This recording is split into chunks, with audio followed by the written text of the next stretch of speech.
Welcome to my channel. மீன் மேக்கரை வச்சு சூப்பரான ஒரு குருமா ரெடி பண்ண போகிறோம். எப்படி ரெடி பண்ணலாம் வந்துட்டு வாங்க பார்க்கலாம். அதுக்கு தேவையான இன்க்ரீடியன்ட்ஸ்: மீன் மேக்கரு நான் 1 கப் எடுத்து வச்சுருக்கேன், தக்காளி 2, வெங்காயம் 2 நல்லா குட்டி குட்டியாக வெட்டி வச்சுருக்கேன், கஸ்தூரி மேத்தி, அதுக்கடுத்து வாசனத்துக்காக பிரியாணி இலை, சோம்பு, நட்சத்திர சோம்பு, பட்டை, கிராம்பு, முந்திரி, பூண்டு, இஞ்சி, 2 ஸ்பூன் வத்தல் பொடி, 2 ஸ்பூன் கறி மசாலா, அடுத்த கொஞ்சோல கருவேப்பிலை, கொத்தமல்லி தழை. இந்த மீன் மேக்கரை நல்லா கொதிக்கிற தண்ணியில் போட்டு 10 நிமிஷம் வேக வச்சு எடுத்துக்கணும்.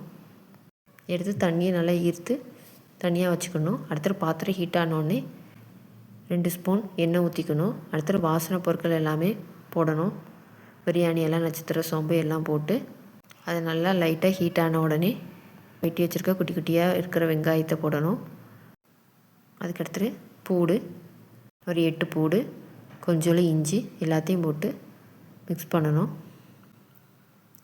வெங்காயத்தை ஒரு வெங்காயம் தான் போடணும். இது என்ன நம்ம மசாலா ரெடி பண்ண போகிறோம், அதுக்காக தான் நம்ம இது ரெடி பண்ணிகிட்ருக்கோம். அடுத்து முந்திரி போடணும், அதையும் போட்டு நல்லா மிக்ஸ் பண்ணிவிட்டு இப்படி நல்லாவே வேகணும், நல்லா பொன்னிறமாக வரணும். அடுத்தது வெட்டி வச்சுருக்க 2 தக்காளி போடணும், போட்டு நல்லா வேகணும். தக்காளி நல்லா வெந்திருக்கணும், அதை நல்லா வேக வைக்கணும். அடுத்து தக்காளி எல்லாமே நல்லா வெந்த பிறகு 1 ஸ்பூன் மஞ்சள். அடுத்து எல்லாம் நல்லா வெந்த பிறகு ஒரு தட்டில் தட்டி நல்லா ஆற வைக்கணும். ஏன்னா இது நம்ம மசாலா அரைக்க போகிறோம், ஆனால் நல்லா ஆறட்டும். அதுக்கடுத்து அதே பேனில் 2 ஸ்பூன் எண்ணெய் ஊற்றிக்கணும். கடுகு, ஒரு வெங்காயம், மிளகாய், அடுத்து கொஞ்சோல கருவேப்பிலை, இது எல்லாமே நல்லா வேகணும். இதுமாதிரி நல்லா பொன்னிறமாக வெந்த பிறகு அந்த மசாலாவை நம்ம ரெடி பண்ணோம்ல, அதை நல்லா மிக்சியில் போட்டு நல்லா மை போல் நல்லா பேஸ்ட் மாதிரி நல்லா அரைச்சி வச்சுக்கணும். மசாலா பேஸ்ட்டு தான் இப்போ நம்ம போடணும். இந்த 2 ஸ்பூன் கொத்தமல்லி பொடி, 2 ஸ்பூன் வத்தல் பொடி எல்லாத்தையும் போட்டு குருமாவுக்கு தேவையான தண்ணி நம்ம மிக்ஸ் பண்ணணும். குருமா நல்லாவே திக்காக இருக்கணும். 2 கப் தண்ணி ஊற்றிக்கணும். அது தேவையான அளவு உப்பு போட்டுக்கணும்.